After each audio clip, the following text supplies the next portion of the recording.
And we're live. Morning thoughts, morning thoughts, morning thoughts. Shout out to the people going out to work this morning. Shout out to Donna Davis. Thank you for being the first one in with us this morning. Shout out to the people going out to work this morning. Shout out to the people coming in from work this morning. Extra special big up shout outs to the people who work multiple jobs. I have the utmost respect for you. Shout out to my entrepreneurs, stay-at-home moms and pops, my retirees. Shout out to the drivers, the Uber driver, Lyft driver, truck driver, taxi driver, food delivery drivers, round town, long distance truck drivers. Shout out to the garbage truck driver. Shout out to the school bus driver. School is back in session where I am from, or where I am at, rather. And, school time again. So school bus driver is back active. Shout out to the crossing guard. The crossing guard is back active again today, taking the kids across the street and these things safely. Shout out to whatever your profession is, law enforcement profession, medical field. Shout out to the construction workers out there. Shout out to the AC man. It's hot. It's hot. Listen, if you're in Florida at this time of the year, like right now, it's hot. We've been having steady for the week over 100 degrees every day, 96, 95. But with the heat index, it's running up to 115 degrees days. Hot. I'm not complaining though. But boy, when I go outside, me just melt like popsicle. I feel like when I'm in Jamaica. Every time I fly down from the US to Jamaica or anywhere to Jamaica, as soon as I land in Jamaica, I just start to get washed with sweat. And I call it exfoliating. You know what I'm saying? The toxins are coming out. So I'm not complaining, but the place hot. So big up to the AC people who are keeping us warm. Cause boy, if your AC broke right now, I don't know if I tell you. Yeah, T95 South. And also thunderstorms every afternoon. Still. But you know what? With it being this hot, I'm not even complaining about the thunderstorms anymore. I just stay inside because there's so much lightning. The lightning looks like fireworks. But other than that, we need the rain. We need the rain. At this level of heat, we need the rain. Y'all better stay safe out there, man. Drink water. Drink lots of water. Don't drink too much water, though. A woman died the other day from drinking too much water. So don't drink too much water, but drink a lot of water. Stay hydrated. So you're not drop down out the road and dead, because somehow we not build for them kind of weather you no more, because we up in age now. Especially the elderly people. Be safe out there, because elderly people are falling over like flies. Yesterday my daughter went back to school. First day of school for all the kids. So, I wasn't here. I had to play my part and all these things. So the children are back to school. And my daughter, they didn't bring the kids outside yesterday because there were cows that were fainting in the pastures yesterday. That's how hot it was. So hydrate yourself, hydrate your children. Don't go outside and take it for a joke and fall over and fall asleep, but and fall asleep permanently. But go get your sunlight though, because we need it. Not true? Pleasant morning to you, Reggae Girl Bento. Thank you for being here. Yeah, the cows. The cows were, I said, damn, imagine if we were like animals and we had to stay outside 24/7. The cow and the donkey and the horse and they put horses in stables at rich people place. Third world country settings, horse run up and down outside just like donkey and goat and everything else. But they adapt to the weather. Anyhow, Donna Davis, big up yourself. Thank you for being the first one in this morning. Michelle Howell, Prelis123, thank you for being here. Mr. Article Don, BM Great Goodies, Audrey Wright, thank you for being here this morning. Marcia Walters is here. Wayne Nathan, Sharon Spence, 5 Field 6-3 is in the building, all the way from England. Unstoppable Josh is here. Rosalind Smichael is here. Darlene Walter Riley, T95 South is in the building. Karen Mason, Dorothy T. Lil Red Gucci 2, thank you for tuning in. I appreciate you. Karen Notice, let me see, Audrey Wright. Faye Van Rail is in the building. Lady J is with us this morning. Lady J, big up yourself. Cynthia Gooding, big up yourself. Thank you for being here. Onika St. John, thank you for being here. Unstoppable Josh, Audrey Wright, Michelle Howell, the same names. Miss Goldie Robinson, good morning. Thank you for being here this morning as well. Veronica Gale, big up yourself. King Biggs, morning fam. Listen, we got a couple of things to talk about this morning. I know I wasn't here yesterday, but you know, sometimes situation dictates and it goes like that. I normally try to have one day out of the week for myself. And the one day is not really even for myself, it's to reset, right? It's to put all my materials together. It's to just put everything in perspective for one day. That way the rest of the week runs smoothly. And I have one day to do it. That's what I do with my day off. I don't even get to go lay down at the beach or poolside somewhere with a nice drink with an umbrella in it because it's summertime. I haven't been doing any of that. I've just been working extremely hard lately. And that's what it is for all of us, right? For most of us, anyways. You work, work, work, work, work like Rihanna. Happy birthday, Jet Shelley! Happy birthday to you. Happy birthday to you. Happy birthday, dear Jet Shelley. Happy birthday to you. I'm not gonna say how old are you now, but big up yourself. Have a wonderful birthday. Jet Shelley is our sister who sometimes she wasn't here because she wasn't feeling the best. She's going through some health issues or was. I'm hoping that all is well and you're back to full health. If not, then my continued best wishes for you, right? Enjoy your birthday, man. And I hope you live to see many, many more healthy, happy ones. See? Life is beautiful. Enjoy it. All right. Hear me now. Y'all telling Judge Shelley happy birthday, y'all? All right, all right. I see it. I see it. Michelle Howell, T95 South.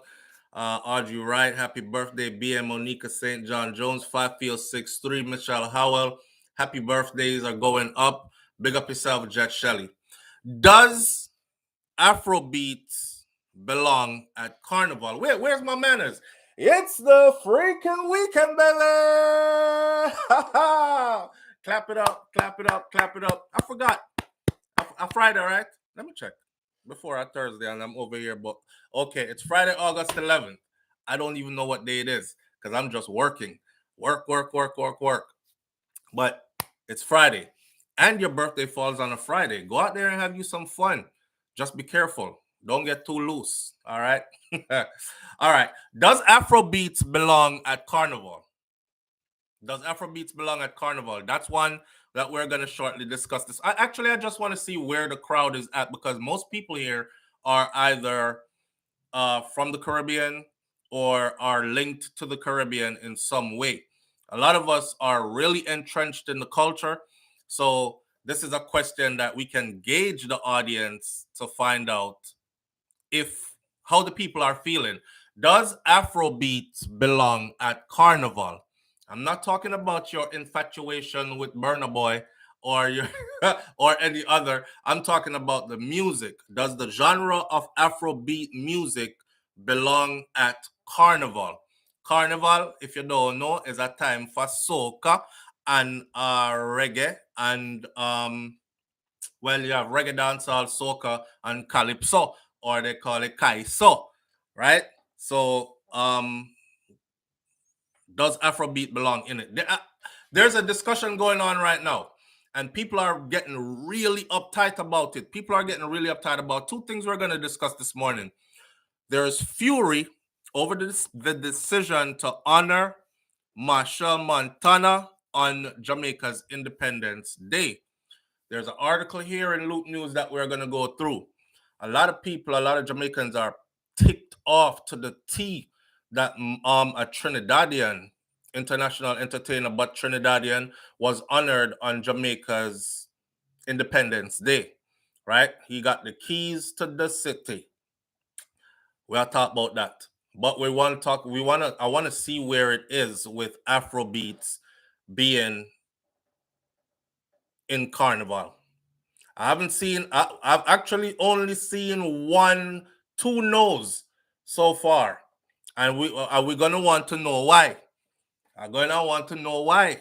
Why you're saying no. I want to know why you're saying yes too. Then there's a couple who is suing a hospital because their baby lost its head during delivery. That's a wild story. The baby lost its head during delivery. And you know what's crazy? The mother said that the doctor that brought the baby to her actually wrapped the baby in a blanket tight and propped the head back on the baby and gave it to her. And she was like, well, but why's my baby looking like this? And they're like, well, she's going through the motions and whatever. And they took the baby back and gave her some excuses when the head of the baby was not actually on the baby anymore. Very interesting story. There's a program out of Jamaica called LIFT, LIFT, that is offering big things for students coming out of high school. I have a couple of words to say about the LIFT program, or about the implementation of the LIFT program and its timing. And then there's a lady who wants her story to be shared. She says, "Let my son be the last one." Her son is the story we covered before, who went down to Alligator Pond and swam in the water and he drowned. And she said, "Let my son be the last one," but there's a whole big piece of story behind it, which we will go through as well. If we have time at the end, I might go extended this morning. One of our family members over here says, "SouFlo, please tell us more about your time in the UK. LOL. This should be pretty interesting, or I would like to hear more." I think I have a story that I would like to share from the UK, or my experience in the UK, which should be pretty funny, but don't hold it against me if I get to tell you that story this morning. See, should Afrobeats, or does Afrobeats belong in Carnival? Let's start out there. I'm just going right down my list this morning. I won't even ask which one first.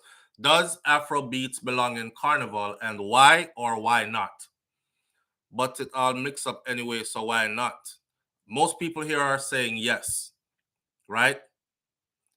King Big says yes. Audrey Wright says yes. Veronica Gale says yes. 5Field63 says yes, as it flows with the soca beats. Right. She's more concerned about how it flows, right? Not its originality and what Carnival's purpose is, etc., etc. BM says no. BM, please explain to us in a few short words why no. Matter of fact, the phone lines are open, so if you want to call in and say, "Listen, SouFlo, this is why Afrobeat shouldn't be there or should be there," feel free to do so. The number is pinned at the top of the chat section, and I will say the number again: 1-806-587-8953. Does Afrobeats belong in Carnival? Perlis123 says, "I say no. Carnival is soca." Carnival is soca? I might be getting left behind here. See, my experience of Carnival, my first Carnival I actually went to was believe it or not, my first Carnival I actually went to was in the UK. It's Notting Hill Carnival. It's the first Carnival I ever went to. Yeah. And I had to go to Europe to go to a carnival, and I am from the Caribbean. See, Notting Hill Carnival was the first carnival I ever went to, and I remember that carnival being is one set of wine down, man. I remember that carnival being all about soca, yes, but reggae music as well. Pretty much Caribbean music, period, is what the carnival was centered around, right? So, and then New York, the Eastern Parkway that they have every year on Eastern Parkway in New York. Yeah, that was my other experience with Carnival. So I have never been to a carnival in Trinidad and Tobago, Grenada, Guyana, St. Kitts and Nevis, anyone Barbados. I've never been to Crapova. I've never been to a carnival in Jamaica. I've never been to any of those, right? I haven't even made it up to Canada yet. What Canada have? Carabana? But there was always Caribbean music, not just soca. Cause in New York, we just find our favorite truck, right? With your favorite music on it, and you just jump behind that truck. So usually I would find a truck that played dancehall music. And on that truck each year would be somebody like maybe Elephant Man show up, or somebody like that, and the people would go crazy on those trucks. And you follow your favorite truck. Same thing in the UK. You find your truck, follow your favorite truck, and jam behind that truck all day. But we all mix up anyway, so why not? Says Audrey Wright. So she not see no problem with it. Good morning, Asarin Odetta. Thank you for being here. Onika St. John says not in Grenada. So in Grenada, they wouldn't have Afro Beats in it. Favan Real says, yes, it does. Why not? And Dorothy T says, was Carnival exclusively Caribbean? Yeah. I don't know anybody else that does Carnival. I saw some guy did a video where he was like, the origination of the word carnival comes from corn, from this and that, from that. Me don't know about none of that. I don't know about no origination of no word. None of that. All I know is, far as I know, Carnival is distinctly Caribbean. Carnival is distinctly Caribbean. So with that being said, and it being distinctly Caribbean, where would Afro Beats play a part in Carnival? Yes, it does. Why not? Was Carnival exclusively Caribbean? Dorothy T says. Donna Davis says, yes, it belongs in there. Cynthia Gooding says, all of this music reflects our culture. Onika St. John Jones, in England, Carnival because there's a lot of Africans in the UK. So yeah, so they would be able to relate, right? And they would be able to follow, or they would love to follow, because they would feel a sense of inclusion then in the UK, because the African population there is so large. Well, if that's the case, then, and Afrobeats is a part of Black culture and our culture, then put it that way, African culture, then why not include all Black music then? If that's your argument, then it would be justified to include all Black music then, because all Black music is a part of our culture. See, this is where it gets tricky. This is where it gets tricky at, because you can't include new stuff but exclude things that were there before. And maybe that's why your African, or maybe that's why your Black American brothers and sisters don't feel a kinship to your Carnival, because there's nothing in there for them. If we're going to say this is a celebration of Black culture at Carnival, then we have to include even Black American music, right? All of this music reflects our culture, is what Cynthia Gooding says. So that means you would have to put in hip hop, DJ Kool Herc, Jamaican. You would have to put in hip hop in it. You would have to put in funk and soul, jazz. You would have to put in all of the others as well. Darlene Walter Riley says, yes, in Atlanta, and that was so sad. What was, Audrey Wright, yes, and it happened up Yasso. Me embarrassed for it. T95 said, yes, and when Trini took over Air Jamaica, it went to crap. Oh, boy. Michelle Howell says, OMG, the doctor is beyond wicked. Okay, they're talking about that other story. OMG, how could the nurse do that? We're going to get into that.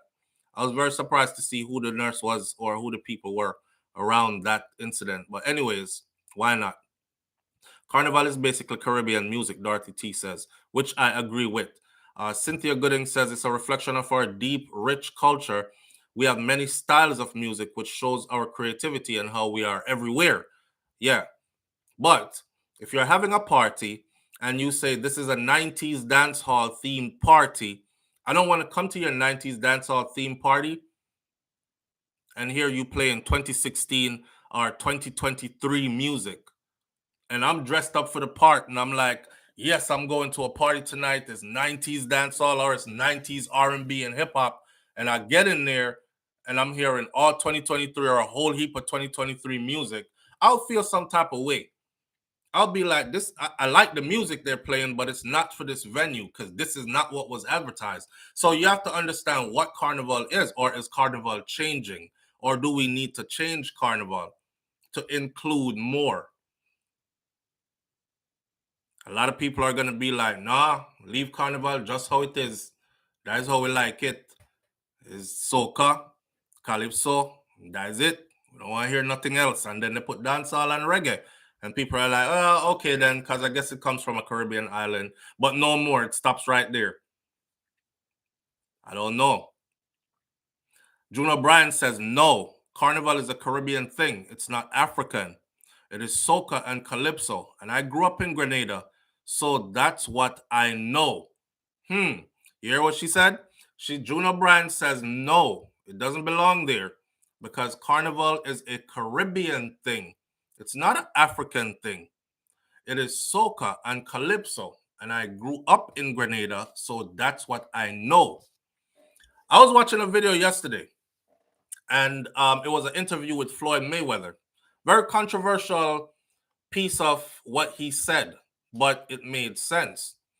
They asked him, so Floyd, do you consider yourself a African American, or what do you want us to refer to you as? African American, Black, or Black American? Or he says, don't call me African American.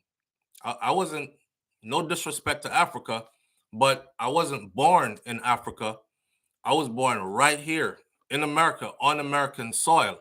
So if anything, you're going to call me American or call me Black American, but don't call me African American.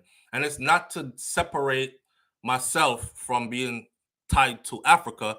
But when you look at white people over here, I don't ever hear y'all say, hey, it's a European American. You always say American. When you look at everybody else, you say that person is American. So why are you looking at me and saying African American? You know? And he went on to say, I've been to the motherland. I've made a lot of money there, and I enjoyed myself there. Beautiful place, beautiful people, and my respect to the motherland. But if you're gonna call me anything, Black, or just call me American. So with using that principle, because I understood what he was saying. I understood what he was saying. Let's take this call. Live on the air with SouFlo. Good morning. Good day, my brother. Good morning. How you doing this morning? How you doing, my man? I'm calling you from Sweden. I'm the brother that Montgomery Street, remember? Oh, yes. How you doing this morning? Yeah, I'm good, my brother. It's 2:00 here. Beautiful weather. Oh, we have a different time. Yeah, it's amazing. I love this topic that you're on right now. Are you hearing a feedback? Are you getting a bit of a feedback? No, you are loud and clear. Okay, all right. So, Carnival originally, it's French. All right? Carnival is French in its origin. Where Carnival took up in the Caribbean, let's say predominantly in Trinidad and Tobago, was at the end of, or the emancipation of enslaved peoples. Right, but wait. Hold on. Hold on a minute there. Wait, because I want us to understand. To understand. When you say Carnival is origin, its origin is in French. Do you mean that the French used to have Carnival as in how we have Carnival now? Or you're talking about the word? The word Carnival, it's French. Okay. Yeah. They actually did have celebrations in France. Their form of carnival. They even had mask. They wore mask in these things. Now, the enslaved people took carnival and used it as a form of mockery against their oppressors. That's how it really evolved in the Caribbean. Okay, especially in Trinidad and Tobago. It was used as a form of mockery against the overlords, we should say, or so-called overlords. My family. Now, remember I told you that my family has, being from the Caribbean and raised in the States, my family on my father's side has certain connections that I won't really get into. Right. Now, My mother's side, my great-grandmother is what was called a American. Not an American, but American. American. For those who knows what that is, it means that it's black people who fought on the side of the Union, and they were then taken to the Caribbean, given their freedom in certain islands in the Caribbean. Okay. All right. One of these islands being Trinidad and Tobago. Okay.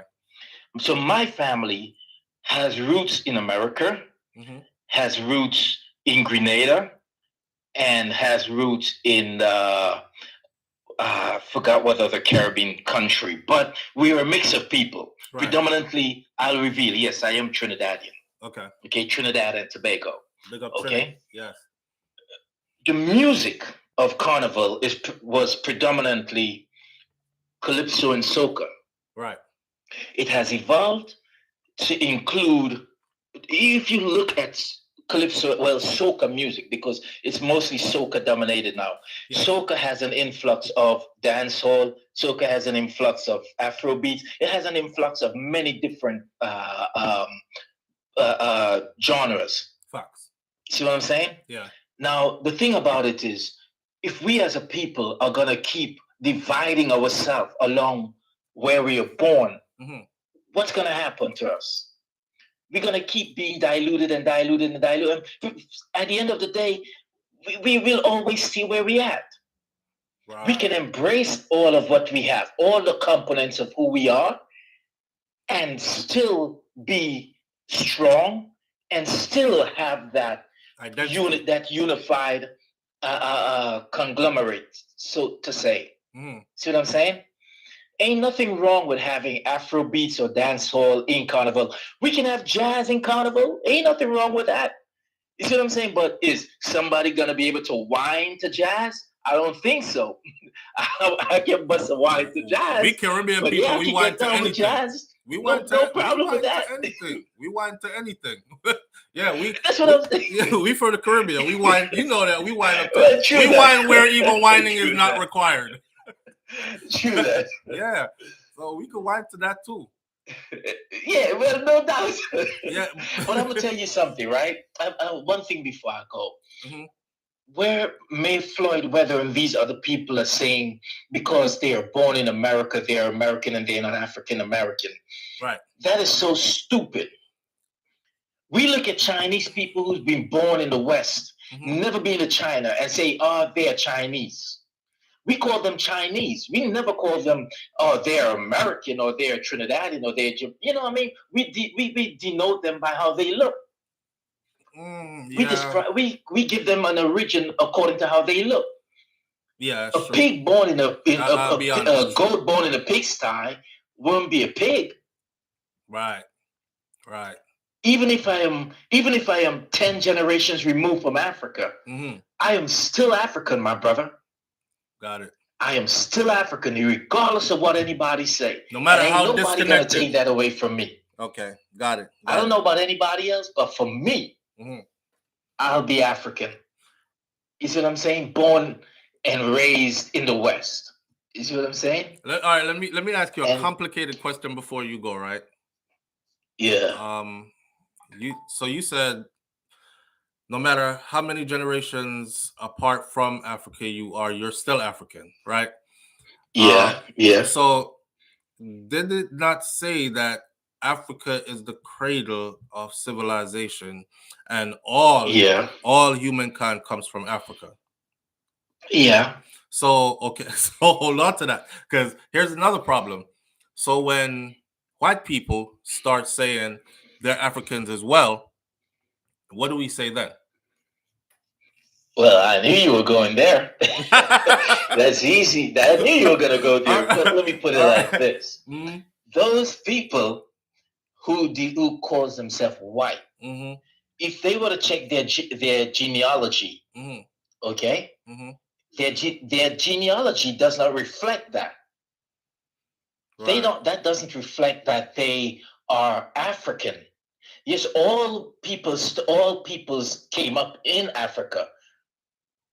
You know what I'm saying? but their genealogy doesn't reflect that. My genealogy reflects I am African. Right. Theirs don't. Right. Right. You see what I'm saying? Theirs don't. So I can't talk for them, but I can talk for me. Right. How they want to describe themselves, that's up to them. Okay. You see what I'm saying? I'll take that's that. Up to them. I'll take that. I can't even go around that one. I'll take that solid. That's solid. It's how I see it, my brother. You know what I'm saying? Right. And let me say something really quick. As a kid growing up in the States, all right? My first girlfriend was Jamaican. My first real love, she was Jamaican. And I just want to send a shout out to Angela. I always love her. You always watch now. She will. You never know. Right? I got to tell that. Wait, I tell you that Trinity. Hold on. Don't lie to me. You never know. I tell you that Trinity, but I hear Pat. You're gonna be my lover. Straight out. Angela, big up yourself. She's very beautiful. She's one of the most beautiful persons I've ever known. And that was teenage love. Wow. Never forgotten Angela. Angela, big up yourself anywhere you are. Much respect, my brother. Much love. Respect, brother. Bless her. Boy, Angela. Yo, the man is Trini, right? And he speaks he's in Sweden. He speaks refined English, obviously. But when you remember Angela, you hear patois come out, you know. When the one remember Angela is patois come out, you know. Me hear Jamaican, you know. When you remember Angela, yeah, some of them Jamaican when they will do something to you, make you over there. Years later, talk about Angela. Anybody see Angela? Anyway, you say Angela, big her up for me, please. Big up yourself, Angela. You ain't Andrew right to the Jamaican pubs, grabbing my whole on upon him for life. For life, you know. For life. You sit down around our corner about 40 years later, I reminisce about Angela. Boy, Angela. And you know what's funny? That video that I told y'all about before, right? Where the man did walk down the street naked, him just have on him brief, and he didn't even have on boxers. The brother have on some, you know, them old tighty whities kind of brief that we used to wear with the V front. Them brief that he had on one of those, and some church shoes and socks, dress shoes and socks, and that's it. And one Bible in him hand, yeah, so that is the name he was calling. When he walked down the road and he was saying, Angela, how are you doing this to me, girl? Angela, oh God. And they were driving next to him, and the guys in the car was like, watch out, I'm mad out, you know. I'm mad out, you know, say, girl, mad him out. And they slowed down and they were talking to him, and they must say, yo, brother, you all right? What? Yeah, say Angela. I'm say, Angela, take everything and gone. Angela, you never see the video. The video, the video was on social media for a while. Just in underwear alone. You know, so no man come out in no tighty whities. All when we have to wear them. You know, sometimes you gotta wear them. Like if you're wearing a suit and your pants are close fitting, you can't really put on boxers per se. So thank God for boxer briefs. But sometimes you don't want that extra piece down your leg, in your tight pants, them in your suit. So you put on your tighty whities. Ain't no man coming outside in them things. And church shoes and socks, and that's it. Naked from the damn barn with the Bible a swing so, and just walking down the road. Angela. So it's funny that this brother say Angela. Angela, I remember. I wonder if I see him, Angela. Angela left you and mad somebody else by.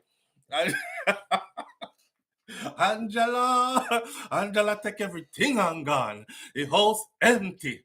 Angela, mad you are mad, Miguel. The man must say, you're mad out already, brother. Look where you do. Where your clothes? You're out there. So, Angela. Jano. Them wicked. Hey, on the Afro Beats stuff, I don't have no dog in this fight. I think this is what I think. I think Carnival is growing. And I think some things traditional you want to keep because it reminds you of the elders who set it, right? Who started it. So you want to feel like you want to keep it their way, right? However, the world is changing. We are evolving, and more stuff is coming out. So it would be nice if you went to Carnival and it was soca dominated, but it was a place where you had choices, where you can hear everything else as well that was created by us, right? Because all across the board, we're still the same people pretty much. Yeah, people that try splice way up all different kind of ways, but that's just it. We're just a beautiful mixture of people, and I think Carnival could be a place where an evolved Carnival would be. Shout out to the UK, man, especially that London Carnival. London Carnival, Notting Hill Carnival was madness. I tell people today about jungle music, and they're like, "What's that?" I played some jungle music, like Raga Jungle, for my kids last weekend. It was, man, you should, or a week before last weekend. You should see my kids. First, they're like, "What is that?" Yo, Dad, what is that? I'm talking about 15 and 16-year-olds, right?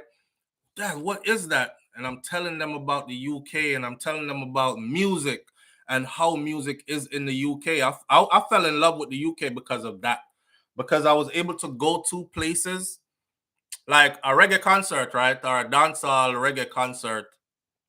If you go to one in Jamaica, most of the people them stand up still. They stand up stiff in front of their own stars. They're stiff standing there. Them, you might get a wave of your hand in the air. You might get a whole heap of phone out like this, but that's about it. In the UK, they actually come out to party, and they really, really enjoy, and the mixture of people that's there. Like when I was leaving here in the US to go there, I know for a fact, okay, if I'm going to a hip hop club tonight, it's going to be 90%, 95% black people. If I'm going to a jazz, funk, blues club tonight, it's probably going to be, unless I'm in certain part. So we're even segregated by music. Whereas when I was in the UK, it wasn't. I was going to a garage party, or I was going to a jungle drum and bass party, or I was going to a funk and soul party, and them really have funk and soul, and I'm talking about James Brown funk and soul, like, and that's the music you hear all night. If I'm going to any one of the genres that I chose, it was a proper mix of people that's in there. So I wasn't able to say, yeah, I'm going to a black club tonight, or I'm going to a club where it's majority black people in it tonight. And I enjoyed that. I enjoyed that because the vibes them was good. You know what I mean?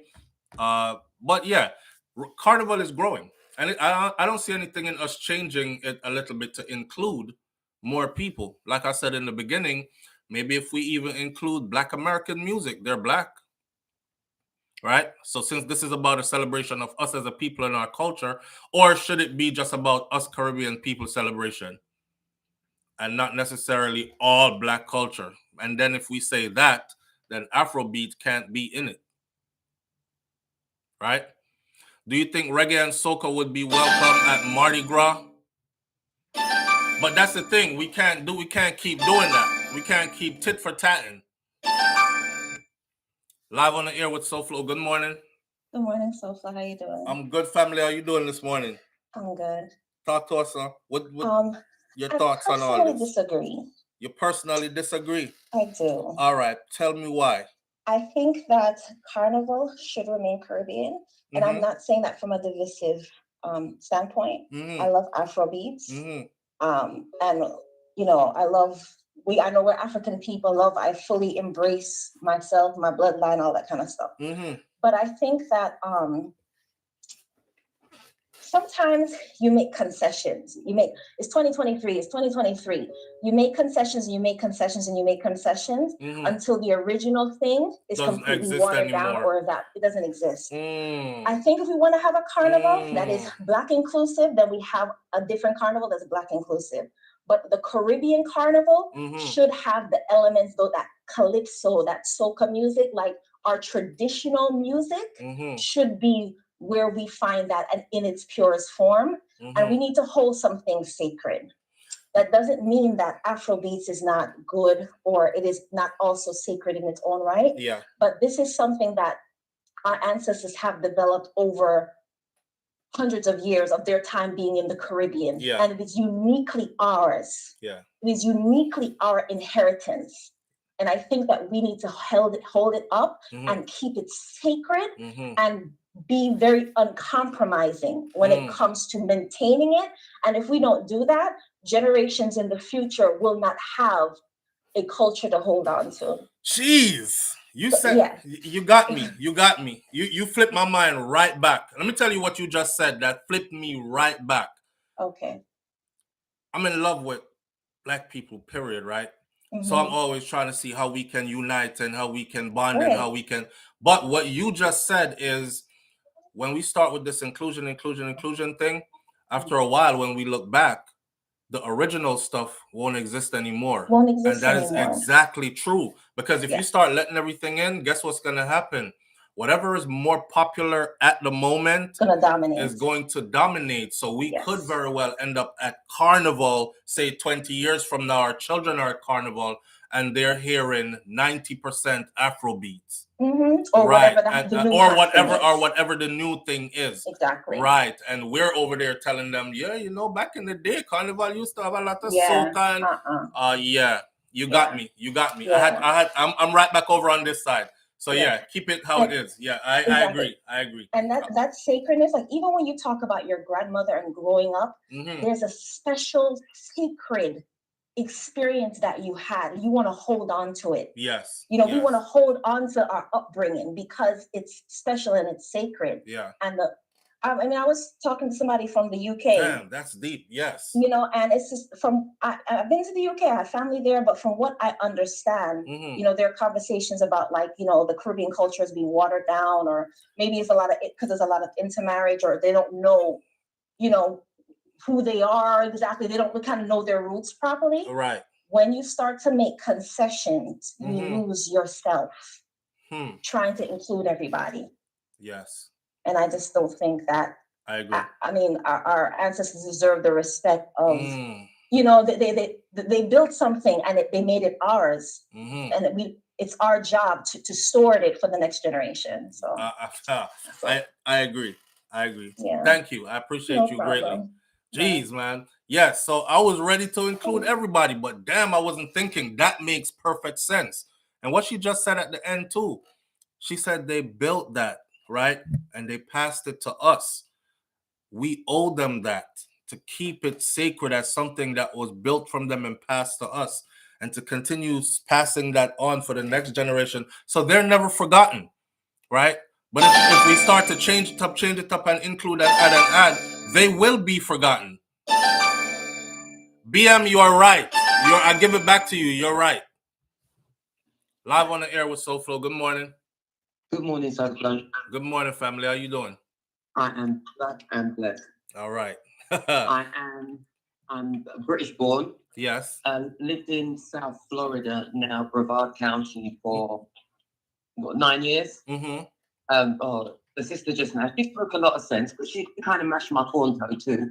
My parents are Jamaican, and culture is not watered down in Jamaica. What you find in the UK is that the UK is a melting pot. There is a lot of racial marriages, but the thing, and I used to go to Carnival all the time. The thing that I love about the UK Carnival is that it reflects Black Brits. Right. So it embraces Black British culture. It's big enough to hold everything. So you have the sections which were the UK sound system, Saxon, Jemmy Magic, all of those sound systems. The reggae corner, all of that is there. And then you still got the diehard soca with their costumes and the fans and the juve and the dancing and the wine up. That's all there in the UK. Right. You also, because now we have a new generation of young people, and there is an influx of, an increase in the African community and the love and passion for Afrobeats. There's room for it all in Carnival.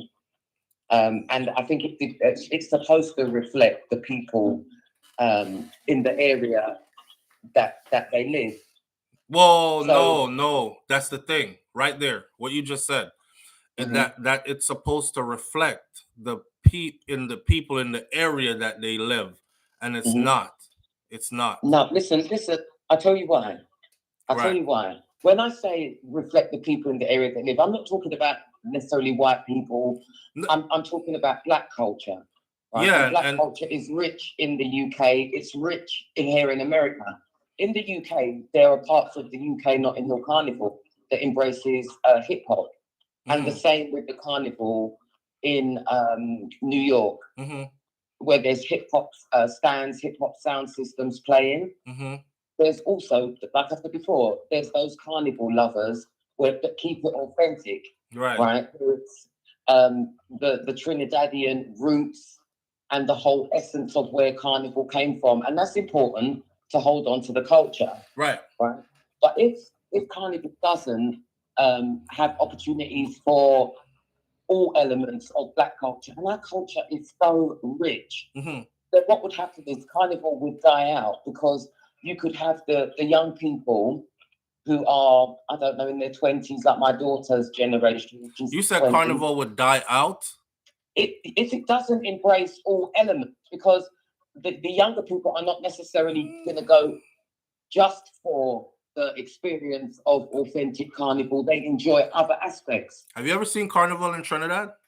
I haven't been to Trinidad Carnival. I've been to Miami Carnival. Yeah, but we live in a world where you can travel vicariously through videos, because everybody is vlogging. I've seen in videos. I haven't experienced it personally.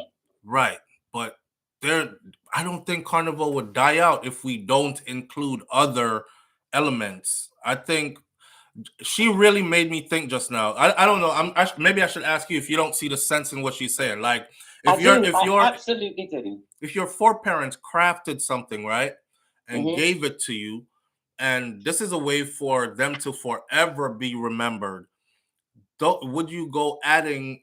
I look at it like an heirloom that's passed down, and you hold on to the thing, and you're like, my mom gave me this chain with this locket on it. You don't take it to the jeweler and say, add this piece to it and put another something on here, and then it starts to become not the thing that your mom handed down to you before she passed away, but just this thing that you're fashioning to be something else and another thing. But then again, we could also look at it like, by the time I pass it down to my daughter will have remnants of her grandmother and me on it, because I added something to it, and hopefully she will add something to it and pass it to her children, and it keeps getting added and added and added. But at the end of the day, the original piece over time won't be there anymore. You know? I don't know, SouFLo. I think it's the nature of the world. The world evolves, right? The world is evolving. Right? Yes, it is, and we are. And we are as a people. My parents are Jamaican. Right. So you hear me talk, you're hearing straight English. Right. But in the moments where I sit down with my people, you'll hear Jamaica come out same way. My culture is Jamaican. I consider myself Jamaican. Right. I embrace Carnival. Right. Love it. And our children will still have that if they're in our homes. They'll still have a bit of that. But the world does evolve. We used to sit down and watch 2 television channels. Right. And it was all we needed. Now, everybody has to have cable and all sorts of things to come in. Yeah. Because there's other things. Right. I don't know. All right. Have a good day. Thanks for sharing. All right, then. Bless. Yeah. Crystal G says, well, we just have to change the name and call it inclusive. Something other than Carnival then. But I don't know. After talking to that one person who we call the voice of reason over here, I'm stuck on that side now, because that really struck a chord with me. If my grandmother gave me something, I don't know how I feel about my grandmother already, right? If Miss Ruby give me something, I'm not adding to it. I'm cherishing it, and I'm not changing it, right? So when it gets passed on, it'll get passed on with the message that this was Miss Ruby. This is Miss Ruby. This came from Miss Ruby. They don't have to look at it and be like, yeah, it's Miss Ruby with some SouFLo in there, and which part are Miss Ruby and which part are SouFLo. Nothing to overshadow it. And that way she will be preserved forever. You know what I mean? And that is, now she turned my mind on to that. That's how I'm going to look at Carnival. And it's nothing against Afro Beats, nothing against our African brothers and sisters. I love you all. But I think we can have different, so we're able to step into different, yes, I'm feeling it even more now. So we're able to step into different genres, into different spaces. I could be over here at a dancehall event, right? I could be over here at a conscious reggae event, right? I could be over here at a soca fete. I could be over here at jazz and blues. I could be over here at a hip hop event. There's no need for us to mash everything together and present it all in one package on one day. Then that gets confusing. If you think about it.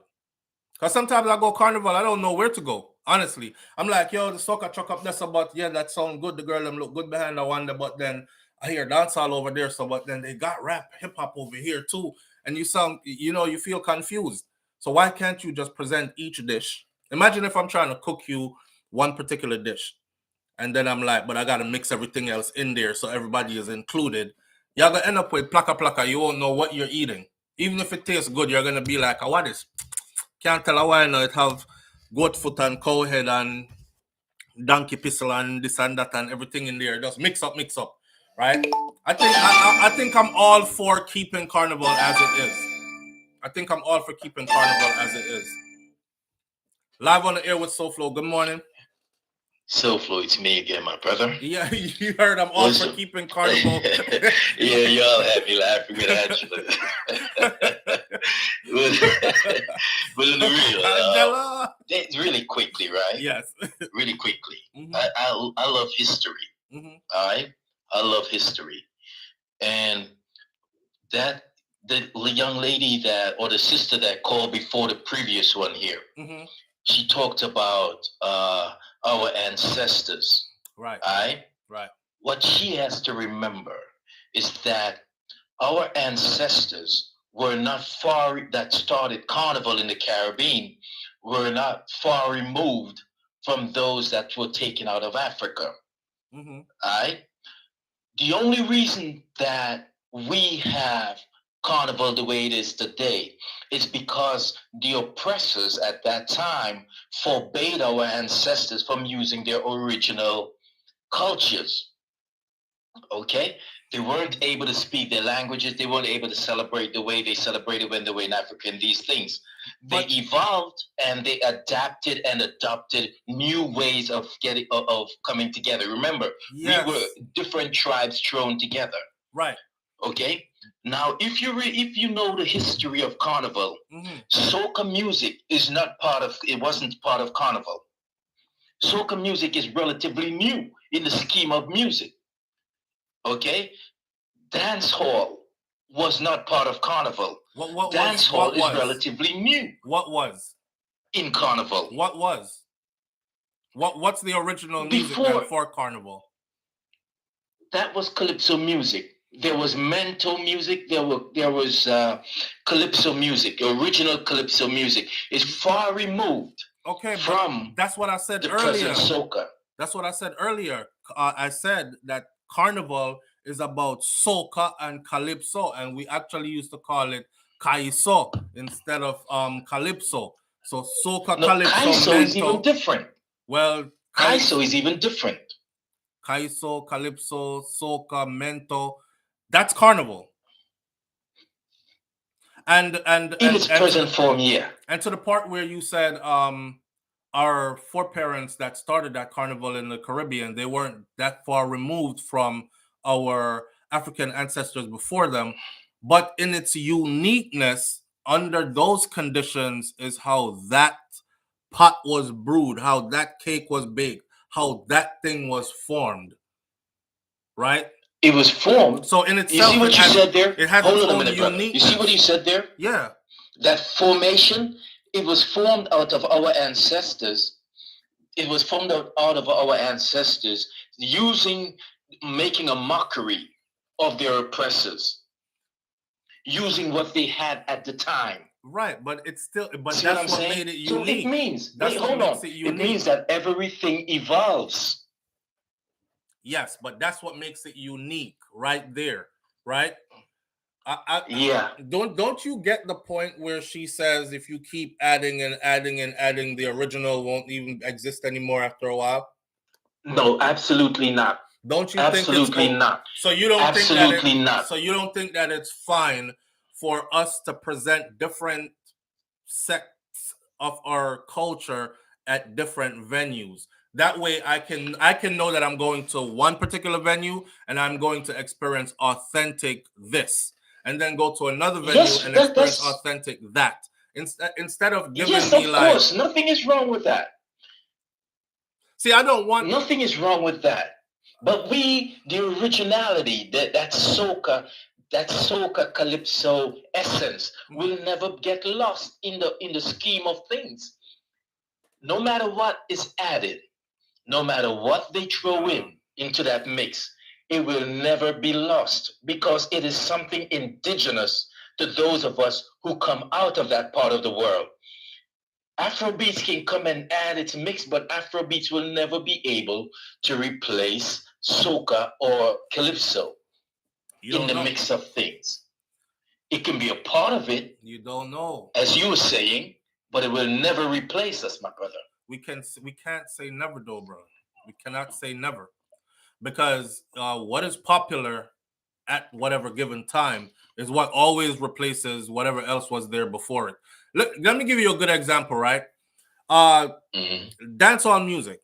When I was growing up, right? When I was growing up, dancehall music in the US was that music that was next to rap and hip hop, as rap and hip hop was ascending, right? And the two seem to have been married at the time, right? And then and then what happened?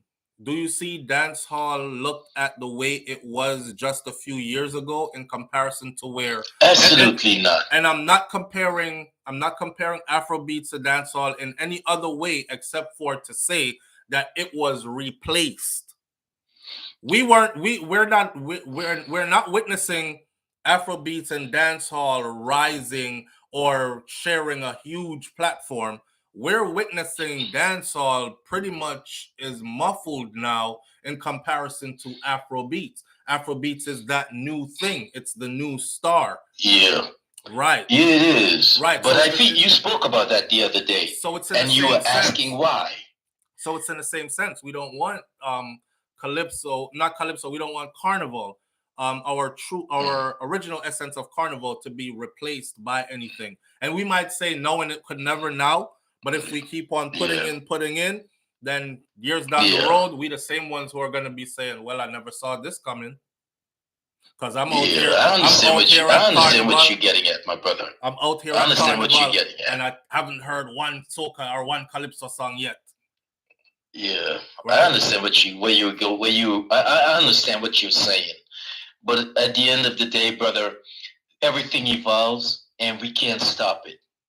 That's true. You know what I'm saying? No matter what we do, we won't be able to stop it. But we can. Because the young generation, unfortunately, yeah. And once again, big up to Angela. Much love to Angela, man. All right, brother. Manners. She never mocked me. Angela. All right, brother.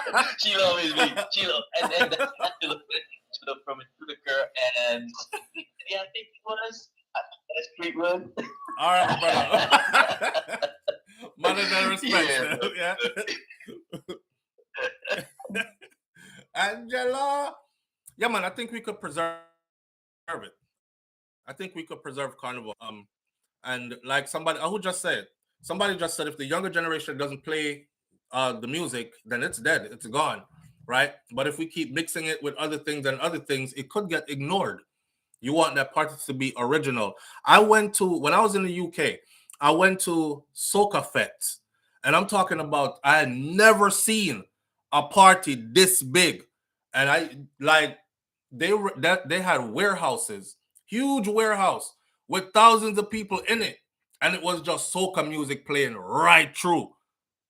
Beer wind down and wind up, and Trini flag and Jamaican flag and all the Caribbean flags in there. And this was in the UK, and it was straight that. That is what is needed to pass this forward to the next generation in a strong manner, uninterrupted. Just like how it was given to us, right? Even if we added our little thing to it, it shouldn't be so much that it would completely change it. A lot of people said dancehall music ain't doing what it's supposed to be doing now because they switched up the formula. And it's okay to change stuff and put in a little of yourself in it from your generation, your fresher times. Everybody knows that 90s hip-hop does not sound like today's hip-hop, right? But fuse in some of the new generation and keep going forward. You don't want to change it so much that it becomes unrecognizable down the road. So, yeah. However, let's take this call. Live on the air with SouFlo. Good morning. Sorry, SouFlo, I had a call back after those two other calls. All right. Real quick. All right. This idea of it change, times is evolving is 2020. Personally, I don't give a damn what year it is. That's our problem. We always worried about, that's how we have our own people talking about they are a they, them. About, you know what I'm saying? Yeah. You keep changing because the year is different. Then you end up with the people who don't know who they are.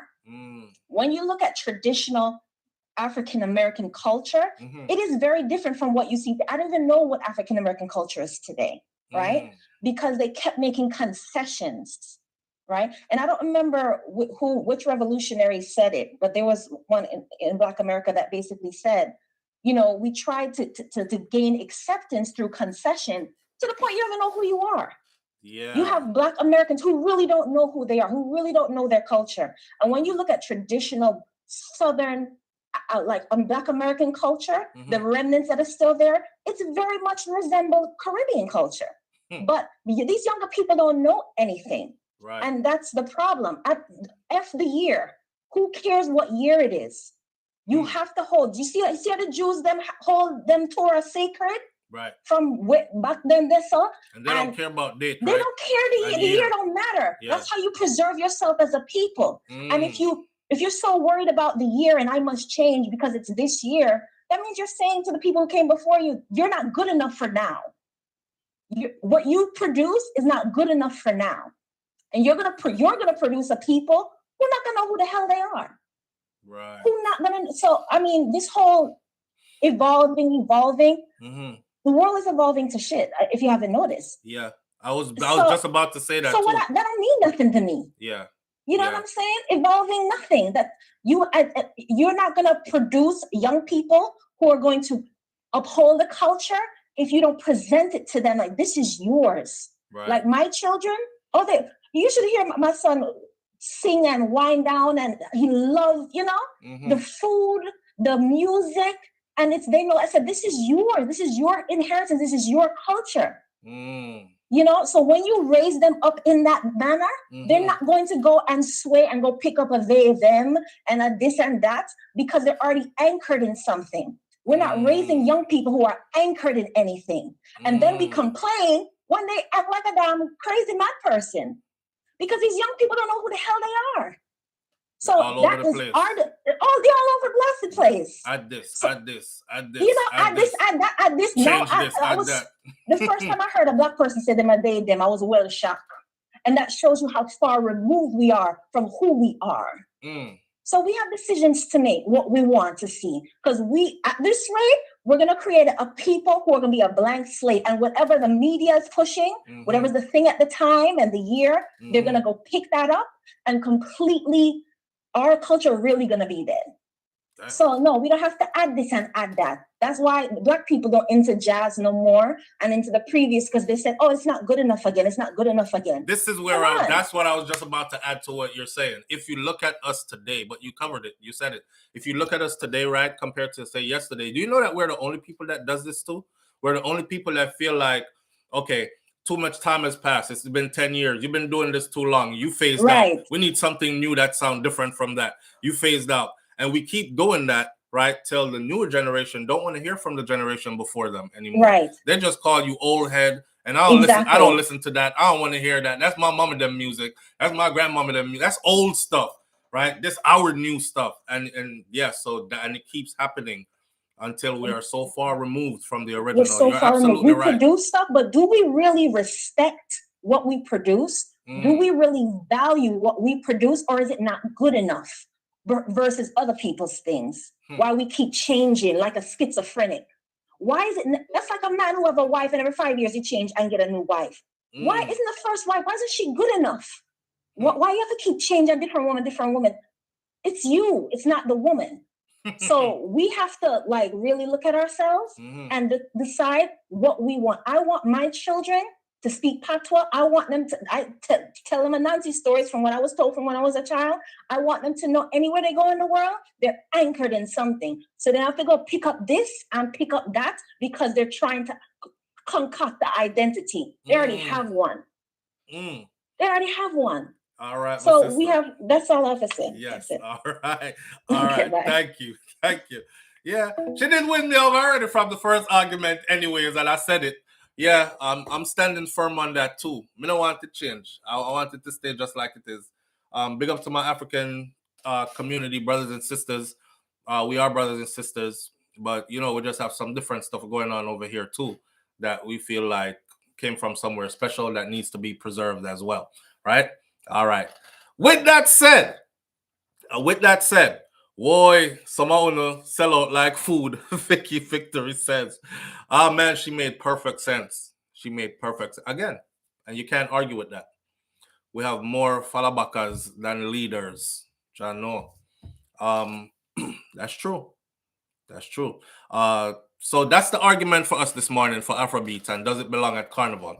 The real answer is from me is no. No, it doesn't. Let's keep what we have and preserve what we have as and this is our way to remember our ancestors as something that they created for us, right? And gave to us, and we can hand it to our generations ahead of us and keep it like that. And it's no hate and animosity, because people are gonna jump into the whole division thing now, and we're always dividing up ourselves. But we can exist and love and still have separate houses. Live on the air with SouFlo. Good morning. Morning. Quick. I agree with Voice of Reason before she even called, because I was saying keep it in its original form. Quick question. Does the Chinese use a cow to celebrate their New Year's Day for the festival? Or tell me what they include as other nationalities. Please and thanks, me. I listen to get for the nasty with it. All right. We're going to talk about the Marshall Montana now. All right. So Marshall Montana, if y'all don't know who Marshall Montana is, I don't think there's anybody that's bigger than him in soca. Right? I don't think there's anybody that's bigger than him. And he is an international star. I've seen him tear down the place in many different other parts of the world. And when it comes to King of Carnival in Trinidad and all these things, he's the man. But Marshall Montana was awarded in Jamaica on Jamaica's Independence Day. And a lot of Jamaicans are having a huge issue with it because they want to know why an outsider got recognized and honored on Jamaica's Independence Day. I'm going to say what I feel about that in about one sentence, and it's going to be short for my opinion, but I want to hear your opinion first. So the decision to honor Trinidadian soca star Marshall Montana, or Montano, they're going to say SouFlo, say his name right, Marshall, that's what I know him as. The decision to honor him with a key to the city of Kingston has been met with skepticism by some social media users who have expressed concerns that an entertainer from another country was recognized during Jamaica's independence celebration. Montano received the key at Sunday's Independence Day Grand Gala as Jamaica celebrated 61 years of independence at the National Stadium in the country's capital city. Members of the Kingston and St. Andrew Municipal Corporation on Friday gave full approval to the request from Culture, Entertainment, Sports, and Gender Minister Olivia Grange that Montano be honored with the key to the city of Kingston. If you see him on the front of this icon for this video this morning, that was him holding his key. A section of the resolution passed by the council said that Marshall should be conferred with the key in recognition of his sterling, awesome, and iconic career in music, which has positively influenced many adoring fans across the Caribbean and in the world, including many Jamaicans who continue to enjoy his enduring legacy. That's why they gave him the key. But should they have done it at the Grand Gala celebration for Jamaica's 61st independence? However, after witnessing him collect the key at the Grand Gala, some Jamaicans have been left fuming. One says, I love Marshall, but I can't understand why anything would be bestowed to a foreign national while we are celebrating our nation's anniversary. Another one says, was there no Jamaican that could have been awarded? Did no one in government think this was poorly timed? Another social media person says, I wonder why we use our nation's Independence Day to celebrate an artist from Trinidad, celebrate his achievements. No disrespect to Marshall, but why does he even need to get the keys? Also, this don't make no sense. Another individual commented and says, out of all the days to honor a foreigner, we choose to do it on Jamaica's Independence Day. And no one even tried to assess the situation and recognize that it was not a good idea. Some persons disagreed with the criticism of the decision to honor Montana and at the Grand Gala. Y'all don't complain when Usain Bolt or other people get the keys to the city in Florida, one person said, and then build statue for him in Florida when they don't complain. Another thing is, let me stop right there. So when they give Usain the keys to the city, or when them give Spice the keys to the city, or when they build and unveil a statue for Usain Bolt in Miramar, Florida, it is never on the 4th of July.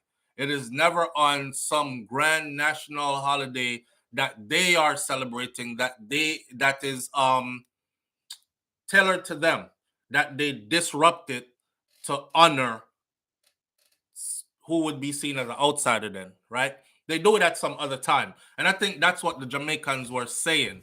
They were saying that y'all could have done this some other time. Y'all could have given this to him. Here we are, supposed to be celebrating our 61st independence, but instead this has turned into a celebration of a Trinidadian musician's accomplishments. If I came to a wedding and that wedding turned into a big party for two people from around at the back, and the bride and the groom get ignored, it would look weird. Don't? So what says you? That's an insult to the people of Jamaica, Lady J says. Let's take this call. Live on the air with SouFLo. Good morning. Good morning, SouFLo. Good morning, family. How are you doing this morning? Boy, I'm here, man. As usual, watching SouFLo, man. I was watching, man, and I stopped watching, man, because I was so upset, man. You was watching and you stopped watching because you was so upset? Because your phone not coming through clear, so I'm going to have to repeat what it is you're saying to the audience, and I don't want to cut you off because you have something to say. Yeah. All right. First of all, respect to Master Montana. It is not about him. Right. It is not about them. It's about that day. Mm-hmm. That they give is the key. And he is not bigger than Bungie Garden anyway. Right. He and Bungie Garden is up there. Right. So what Minister Bobby Bailey is saying, there's no Jamaican worth honoring on that day are in Jamaica to influence our Jamaica. That is what she's trying to say to us right there. And the worst part about the SouFLo, you can accept the key and don't have on a color of Jamaican flags. And our day, how disrespectful you come to our Independence Day and you don't wear not even a Jamaican color. You understand me? And he does. It is our Independence Day, and he didn't even say make him wear a Jamaican color. Not even a Jamaican color, Virgin. I'm really about to do the presenting the key. Brother, right. I'm so upset about it, you know what I mean? Because listen, you have Bonnie Taylor, you have Bernie Spear, you have Burning Spear, you have Luciana, you have Billy Man, you have Born to Kill. Wow. And you want to tell, and you want you even Freddie Maguire. Freddie Maguire, you want to tell me you said you could use. You have Shaggy, you have Sean Todd. You want to tell me none of them you could use? You said something very profound, my brother. You said that the message that came across was that there was no Jamaican artist that was worth that was worth honoring on this day. You had to go foreign and get somebody from Yellow Man. Somebody said BM says just any a host of different people we have that could have been honored on that day to commemorate our 61st independence, right? Exactly. And you draw for somebody who is not even Jamaican. And you draw for somebody in our culture. This man come and stand up and not even wear the color of our country. Disrespectful, brother. All right, my brother. Thank you for sharing that, because I'm looking at it differently now. All right. I'm not going to spend too long on this topic, right? But let me end this segment by saying this. I really didn't care one way or another. And I really didn't care one way or another because I really don't think that Jamaica is independent. So when you're celebrating independence and you are not truly independent, there's a kind of fallacy going on there. You understand? So is there big? To me, it's like a for them big party that where they honor whoever they feel like honoring. So whoever you brought up there and gave him something, I didn't care one way or another. To be honest with you, the only time I ever watched the staging of at the Grand Gala was, I think, a couple of years ago when Sizzla was honored, and Sizzla riding with like 100 bikes strong, and that got my attention, right? But that was it. I haven't followed any other. You glimpse the pieces on social media, but I'm not into it locked in like this because my heart says it's a fake celebration, or it's a celebration of something that is not real. That's how I feel about it. That's my personal feeling. I'm not telling other Jamaicans to go feel that way there, because you know them will hold me up feet. But I'm just saying that's how I felt about it. A big party, we love to be in any kind of party that's going on. We're just a festive set of people. But honor who you want to honor, because it really didn't mean nothing to me anyways. We ain't really independent. And that's the truth. That's how I feel.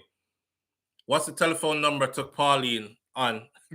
Pauline, I think about it's 1-806-587-8953, and you can use WhatsApp and it will be free. Live on the air with SouFlo. Good morning. Good morning, SouFlo. Good morning, family. How are you doing this morning? I'm good. I wanted to talk about Carnival and Calypso, but I'm gonna drop that and talk about what you just mentioned about Marcel Montano.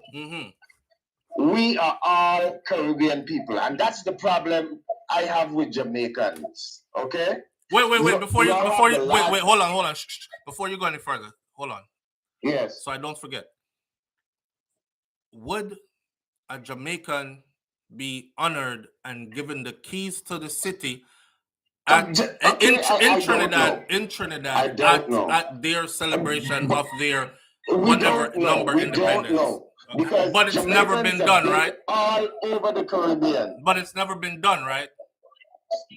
I never heard of it, but listen to me. It's never been done. We can't just see things from one side only. When I was young, I'm going to tell you why I'm saying this. I'm 70 years old. All right. You sound like a young man. So I have some history to me. Okay. When they had the West Indies Federation, you probably don't know about it, or you read about it. Jamaica, because it was more prosperous than most of the other Caribbean islands, didn't want Federation. Okay. Hold on. Your phone breaking up. Your phone breaking up. Do you have us on speaker or Bluetooth? Can you hear me now?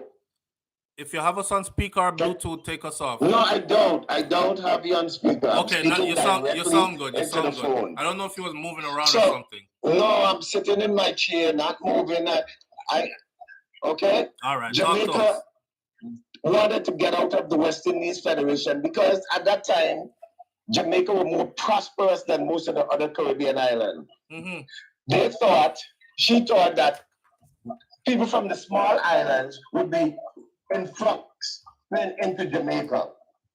Okay, now Jamaica is in a different position. Jamaicans are all over the Caribbean, and we from the smaller Caribbean island accept you with open arms. Okay, and we see each other as brothers and sisters. But sometimes Jamaicans are too selfish when it comes to other Caribbean islands. And you guys overflow the other small islands. And we accept you. We over what the other small islands? Overflow. You are in the islands in a large number, way bigger than some of the population. You look at an island like Anguilla.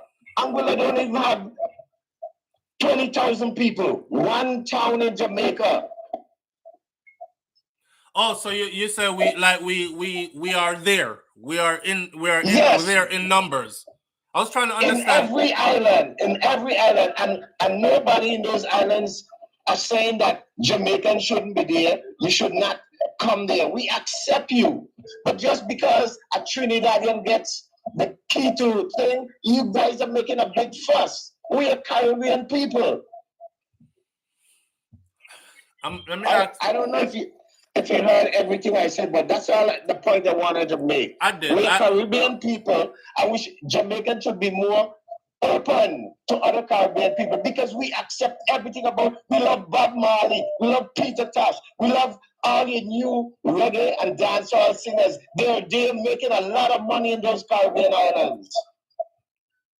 All right. I'm gonna add to what you said in a minute. But you said your piece? Yes. All right. Thank you. All right, sir. It sounded like you wanted to hang up, so I let him say his piece. My question was, would a Jamaican artist be given keys to the city in the middle of Trinidad celebrating its independence? Would their minister of what's Bob's Green's title again? Sports and gender, entertainment and culture. Would their minister of that call a Jamaican artist up on stage in the middle of Trinidad in a big celebration of their, say Trinidad is how many years old, and colors in the air and everybody going crazy, and this is our big celebration, and now let's bring out Lieutenant Stitchie on the stage from Jamaica. He has had a stellar career in reggae music and entertainment, and he has influenced many. You think that would have happened? I'm just asking. I ain't trying to cause no division. I'm just asking a question. I think we need to put things in perspective. I think the reason that they feel away is exactly what the brother said before. It is the timing of it. If they wanted to honor Marshall, they could fill up the stadium on a Wednesday afternoon and everybody would turn out and it would be a big old soca jam down and he could perform his whole catalog and we would all be there and we would say yes and give him the key to the city and big him up. But I think the people are saying wrong timing, my friend. This is a celebration of our independence. This is our storyline of how hard we fought to get this and then how far we've come so far with it and then where it looks like we're heading and then pull up some of our own and honor them in that manner, give Capleton the key to the city, give somebody else, right? But you gave a foreigner. So it's not a Jamaica versus Trinidad war. It's our, what's your name? It's our culture, entertainment, sports and gender minister, Olivia Grange, making a big blunder. That's what that is. It's not a Trini versus Jamaica thing. It's our people, our leaders, making a big blunder. She's just showing that they respect other people's stuff more than they respect ours. She's just showing that they respect other people's more than they respect ours. And it shows from the funding to the carnival, the music that they play, even their attitude towards dancehall and reggae music being in carnival. You know, this goes deep. And the sponsors that sponsor carnival, they don't like sponsoring it if dancehall and reggae is involved. They sponsor majority soca and calypso artists. I'll go even one further. That's why if you come sit down next to me sometime, you know, man, I'll go even one further. Even our leaders in Jamaica, those who are of the upper echelon, suit and tie, business suit attire, the women well covered up. They look at dancehall females and males and they're like, Jesus Christ, and oh God, it's Booga Yaga music, and why they behaving like that? And this is so disgraceful and distasteful. And then Carnival come round and we see the picture of them come out at Trinidad or whatever other island they went to, Barbados for crop over, wherever. And the whole of the same person body jaw out a door. They literally have on a G-string and the pum-pum barely covered and the nipples barely covered and the big feathers flying and the whole masquerade and mix up. And the same ones go back home to Jamaica and criticize dance, which is their own. So she's right. It kind of shows like, you know, you rate people other things more than you rate food something. Live on the air with SouFlo. Good morning. Yes, good morning, SouFlo. Yes, family, what going? I know you, everything good, but I know you or everybody not going to agree with me. Right. This is why I never say if or what Afrobeats should be involved in Carnival. Mm-hmm. Because I think Carnival should be a Trini or Soca Calypso thing. Me, I don't think, even when I was in dancehall, I don't like calypso music. A lot of people do because it used to go so fast. And me used to cool and deadly wine and all of that. Mm-hmm. Me used to go in cool and deadly and roll my belly and all of these things. Me not used to me not like the whole heap and I go so fast. It tired me too quick. You understand me? So I don't really like calypso and soca music. But a heap of people like it, like myself. Mm-hmm. Calypso and soca like a carnival thing, you see, and that's I don't really think even calypso slash soca should be in it. But that's just me. That's just me. Because dancehall and reggae is different. They tell like a man that would call a while ago, I'm not really disrespect anybody. I just throw him some tomatoes. Because if him sound like a Trinidadian to me, and him a defend, or Michelle Montana should I get it, blah blah blah. Right. Look here, Michelle Montana will be kind of shaky. Now tell you the truth. So him should even get it. To be honest with you. That is just my thinking. And overall, calypso and soca they're right there so, and dancehall and reggae they're over there so. For me, my thoughts. All right, so for all right, manners. All right. Sit down, the behavior, you know. I'm not gonna repeat that part there, no. You'll not draw me to that. Cause next thing you know, we over here at but you know what? Let's hear this one. Yes, my brother. Thanks for calling. It's me again, man. Yes. I'm back again. I keep calling today because I got 5 weeks vacation. Hey, enjoy your vacation. Yeah. Yes. Yeah, man. Pertaining to the subject here now, I will totally disagree with that gentleman, the 70-year-old gentleman who called in. I know Marshall. I've known him personally. Right. All right. It's Jamaica's Independence Day. Much love to Marshall. Same. But Jamaica's Independence Day should be used to highlight the achievements or the ongoing endeavors by Jamaican individuals who are striving to take Jamaica forward. Yes. You understand what I'm saying? Yes. Or even highlight the culture of Jamaica. Now, I have nothing against Jamaica giving Marshall a plaque or the key to the city or whatever, but that was the wrong day and the wrong time. I agree. Absolutely. And when he spoke about the Caribbean Federation, as I said, I love history. He was off. He may know the buzzwords, but he does not know the history behind the buzzwords. So, regardless of his age, no disrespect, but if you're gonna come correct. Right. And one other thing, that sister that called concerning the dilution of Carnival. Yeah. The sister, the last sister who spoke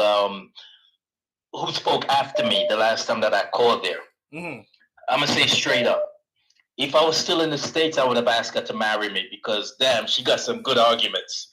And she's Jamaican too, man. I'm sure she can cook.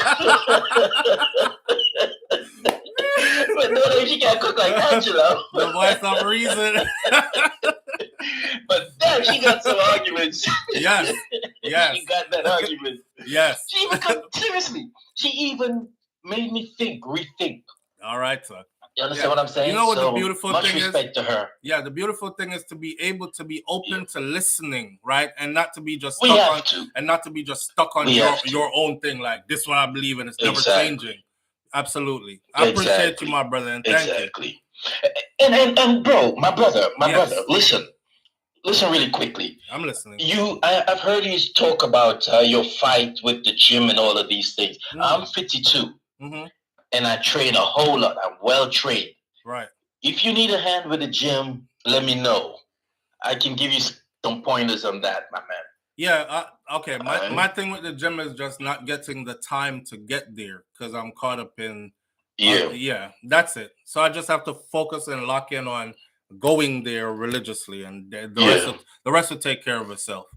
But I appreciate you and thank you. All right. No problem, my man. All right. But one love. Big up and much respect to the Jamaicans, man. Much love, man. All right, my brother. Yeah. Bless. Yeah. All right. Yo, the one I bet you can cook too. Hey, so check it out, right? We're not gonna beat that one to death this morning. She is already married. BM says she's already spoken for. Yes, Lulu Ridges says, am I the only one that don't agree with the voice of reason person? You know what, Lulu Ridges? I didn't agree at first, but just like he said, what the points she made when she spoke got me on that side. And I'm that kind of person where if you show me conscious, sensible reasoning and reason to shift, I'm not hardlined on. Well, Manasi, I'm not hardlined on anything. There are some things I'm hardlined on, but as far as that goes, she spoke truth. She spoke something so profound that I could not ignore it. You know? All right. Here King Biggs now at the Quint. That went mad, yo. I'm mad me, I'm mad out. Then we mad, you stay there. All right. No, this story we gotta get to. But before I get to this story, we're running on topics this morning on time. I'm gonna breeze through a couple more. There's a public service announcement. There's a thing in Jamaica that is called the LIFT program now, right? Which is being implemented now. I'll be honest with you. I think that this is all due to politics and due to election coming around sometime soon. And all I want to ask our leaders, why do y'all keep repeating the same thing over and over? Is it because you realize that the people have accepted this and because them not giving nothing per se, right? They don't give us anything to really move us forward. They don't really give us anything to move us forward until election time comes. It's like all throughout the years, they'll scrape crumbs off the bread and they'll box it off the table. And we're the peasants who pick up the crumbs on the ground and we feed for the crumbs and we look to the table for more crumbs. Master, please. And then no more crumbs, no more crumbs. But you see, when election time comes around, they start dropping thin slices instead of crumbs. And now we're like, yes, we'll get something now. It's a whole slice of the bread we just get. And now we feel like we're getting something. But if you notice, they do this all the time. This program is a beautiful program. Imagine if this program was implemented, say, years ago and was actually used continuously. So I'm going to introduce you to the lift, and I'm going to and let you hear what it is, and then I'm moving right past it, okay? Pay attention to it, and if you know somebody who is young, turn them on to this as well, because opportunities are hard to come by now, especially in Jamaica. Lyft offers $85,000 stipend to 500 students leaving high school. That's the basis of this, but it goes way deeper. Participants who sign up for the government's new learning and investment for transformation program called LIFT, they will receive a monthly stipend of $85,000 and placement in public and private sector jobs. This is straight out of high school. The program, which targets young people exiting 5th and 6th form, is aiming to attract 500 Jamaicans in its first year. Minister with responsibility for skills and digital transformation, Dr. Anna Morris Dixon, says that the initiative is aimed at upskilling and training young people to make them ready for the job market.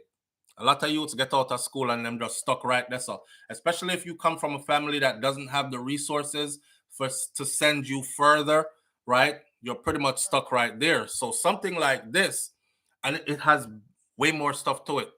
The LIFT program will target 500 young people annually over the next 5 years. You can do maths. I left school long ago, but 500 times 5 in the long run grand scheme of things, that's quite a few people who will be impacted by this and have an opportunity to excel beyond just high school. Interested persons may collect and drop off application forms at constituency offices across the island. The forms are also available online at the Heart/NSTA Trust. A minimum of 3 CSEC subjects are required. That's not even a lot. Minister Dixon says she's trusting members of parliament not to turn the program into a purely partisan project where them only give it out to JLP cause JLP in power, or them only give it out to PMP picnic cause a PMP is in power. That kind of something there. Right. Dr. Dana Davis Dixon, Minister with responsibility for skills and digital transformation. She has a better explanation of it over at Nationwide Radio JM, which she speaks about this program in person, and you can actually hear her explain to you the details of what it is. There's another part that comes to it, which is also comes with it, which is also a savings program. So not only will they be getting this 85,000, they will also be getting 15,000 a month, I believe, for the duration of the time that they are in this program, and that money will be saved. She talks about they will have to open an account, all the steps to get somebody, a young person, started in life. She says you need an account, you need a banking account. She says you need TRN, you need proper identification, you need a driver's license, you will be trained to drive, you need, and all the things that are needed will be put in place under this program if you are selected to be one of these, right? I can't say anything more about it. Just tell the young people them out there about the LIFT program in Jamaica and tell them to go look it up and see if them qualify and if they can make use of it. Some people are saying a promotion thing so flow for election time and them something there. Okay, we are going to take what we can get, right? We know it's promotion thing for election time. We know that. But we're going to take because something is better than nothing. See? All right. With that said, only certain people going to get on that program, 100%, BM says. We know that, but we're going to tell the youth them to exhaust their options, to go ahead and try to figure out how them can get their piece of the pie, if it's available to them. Because here's the thing. When time things are available, it's a matter of knowing the information, and a lot of youths don't know. And because they don't know, good opportunities pass them by. Then they sit around oh, government no do nothing for we. Well, did you know about the lift program? And they'll say, no, I want name so. Well, if somebody had told them, they could have used it to further and better themselves. Let me let you hear in her own words. She said, but after they've done that 8 weeks of professionalism and, their driver training and all of that stuff, they then are placed in a ministry, department, or agency or a private sector company. And they will be working for 1 year and they will be paid. They will get a stipend of $70,000 a month plus $15,000 in savings, and they'll save that, and then at the end of their year, they'll get all of that accumulated savings. $15,000 per month in the 1 year program. It will be put into their savings. Remember, they're going to establish an account for them, right? It'll be put into their savings. That money, $15,000 a month times 12 months equals, do your maths again. If you're going out into the world, that's a nice piece of money to have in your hand. It's a start for a lot who don't have at all. See?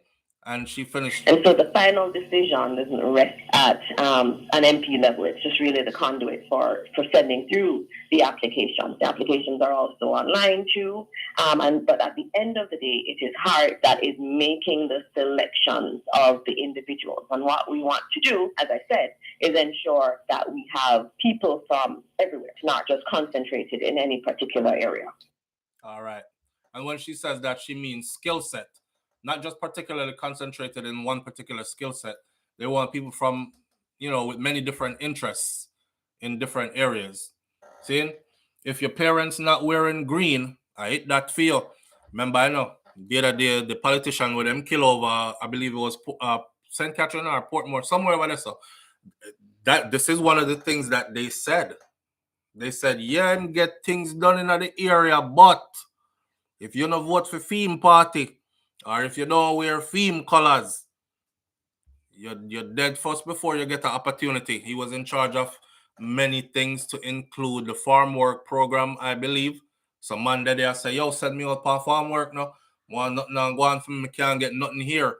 And nah, you are PMP, you can't, or you are labor right, you can't. And this is what she's saying. She doesn't want this program to end up being like that, because at the end of the day, it's down to the local MPs who they select. We know how Jamaica run already. We know how this go already. Youth, if you have to go be PMP, if you get a little something, then go be PMP and get you something and move right on through. Sometimes you have to camouflage yourself in order to get through to the next stage. All right? You don't have to wear that big and bold by your shoulder or anywhere you go like that. But with that said, that is that. This story here, I want to run through this one real quick because I put her son's picture on the cover of this morning's Icon. Let's take this phone call real quick. Put this back in. Speaker. Live on the air with SouFLo. Good morning. Good morning, SouFLo. Good. How are you? I'm good, family. How you doing? Good. I really don't believe in the Jamaica government. Could you repeat that? I really don't believe in the Jamaican government. I'm not getting what you're saying. The Jamaican government, what you just talked about. The Jamaican government, what about? I just don't believe they will make the people better. Yeah. Here's the thing. We're not gonna go off of the glass half full, half empty thing this morning. A lot of us don't believe in them or don't believe that they will fulfill their promises or do what they're supposed to do. But at the end of the day, we still have to find a way through, and we still have to remain hopeful, and we still have to take advantage of whatever comes our way. We've always done that, and we'll continue to do that. So, that's how it goes. You're not saying anything that a lot of us aren't saying. We feel the same way. Right? Yeah. Right. Well, all right, family. Okay, so I know you're busy, but when you have a chance, is there any time I can talk to you personally? Yeah. When I have the time. Yes. You can try calling me. If I'm not busy, I'll answer. Okay, what time? No specific time. If I'm not busy, I'll answer. Okay, today or should it be sometime next week? Today. Okay. All right. I'll make. All right. Okay, thank you. All right. Have a nice weekend. You too now. Okay. Bye. Yeah, I don't want to be disrespectful to people, but I've told that person among other people the same thing over and over. Like, I'm extremely busy. People get offended when I say I'm busy. I'm extremely busy. And imagine if I said, call me at 6 o'clock for everybody. Call me at 7 o'clock. You can call me at 8. You call me at 9. You then call me at 10. I have a lot of people that say that to me almost every day. SouFlo, if you're not too busy, I want to talk to you real quick. And then you ask Shakira what happens every single time. One of them said, not one of them, but many of them have said, all right, SouFlo, I know you're busy on everything. I'm glad to you answer the phone. 5 minutes here, 5 minutes. Here what may I say? 5 minutes turns into 35, 40 minutes of just somebody sounding like they needed somebody to talk to. You know what I mean? Somebody said me need for charge for consultation or charge for my time, and then it would be worth it then, right? I'm actually thinking about that. I don't want to get too overzealous and gravalicious, but I'm actually thinking about that because the calls do keep coming. So much so that I don't even answer my business phone sometimes because it's back to back to back to back calls. And every time I answer it, 9 out of 10 times I answer it, yo, SouFlo, me just a call for heal you up still in on. Remember that video there where you did do, I think in 2018. This is me answering the phone in the middle of my day while I'm in line to pick up my daughter from school. So I should just get let out. You know? Live on the air with SouFlo. Good morning. Hey, SouFlo, morning. Morning, family. Well, you talk about this in list. I don't know much about the list. But they have a program down there they call the Parts. Good program, SouFlo. A lot of families who cannot afford to send their kids to school. It's called the what? People, it's called the Parts. Parts. P and P-A-R-T. P-A-R-T. That's the name of the program? Yeah. The PART program? Yeah. Okay. Yeah. And that program is good, SouFlo, because I know a lot of family members who is beneficial to everything and send their kids to school, SouFlo. And they get a piece of money to send their kids to school. Does it still exist? Does it still exist? Yes, it still exists. It still exists. Okay. You know what I mean? Because I can tell you, I have two grandmas who is getting it right now. It's not PART, brother. It's PATH. A PATH? P-A-T-H? Yeah. Yeah, PATH. I think it's PATH. It's P-A-T-H. PATH. PATH program. Yeah. Okay. Right. And it's very good SouFlo, you know what I mean? And they're going to take advantage of it. But a lot of them not taking advantage because of pride, SouFlo. Mm-hmm. You know what I mean? And it's a good program, trust me. You know what I mean? And as I said, one time we must start out into politics. It's politics, trust me. Yeah, the PATH program does not, I'm looking at the eligibility and it covers persons with disabilities, family members who have been certified by a doctor or by Jamaica Council of Persons with Disabilities or having a permanent disability, adults who are poor, the head of the family consisting only of a person who are over the age of 18 but under 60 may also be selected to receive. Yeah, but this doesn't cover high school students getting ready to leave high school, go out into the world. So yeah, it's good to inform people about the PATH program, but this other program, the LIFT program, it would be more relevant to the audience I was trying to reach, which is the youth them. Yeah. Getting out of high school feeling hopeless, like nothing on going for me after Yasso. Well, as I said, I don't know much about that. So, but thank you for sharing, though. Yeah, yeah, man. All right. All right. All right. Not part, path. Yes, Missy Brown.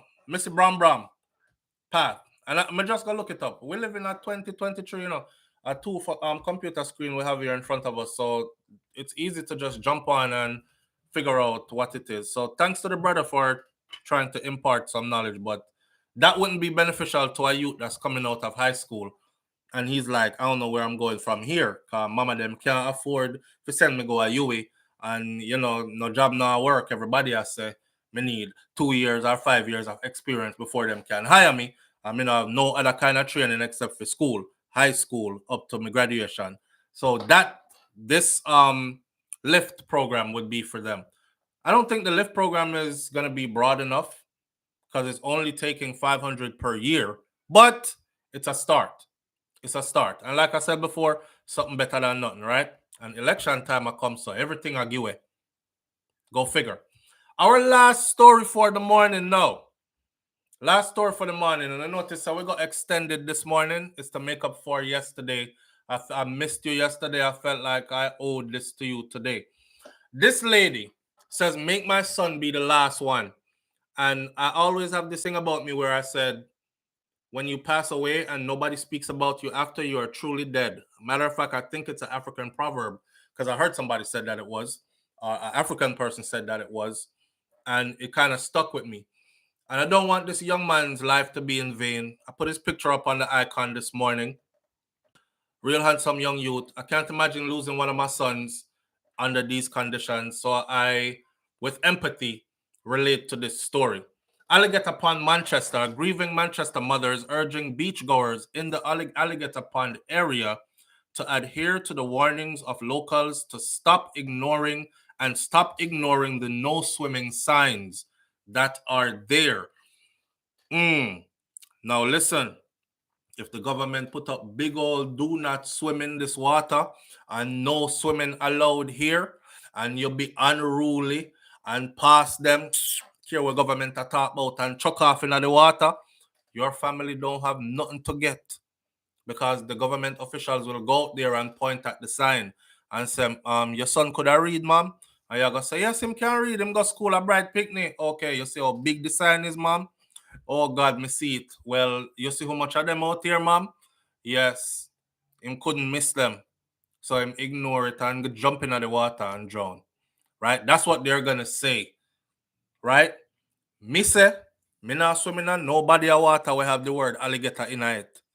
First of all. But anyhow, ignoring the no swimming signs at a dangerous section in the sea where her son, SouFLo, who was 17 years old, is suspected to have drowned last Sunday. The distraught mother, Andrea Rennie, is calling on the authorities to close off the hazardous section of the beach. Close it off completely. The picnic, them not listening, not watching the sign. Them going out there swimming anyways. The sign is not enough. So we have to take other precautions or put other measures in place, right?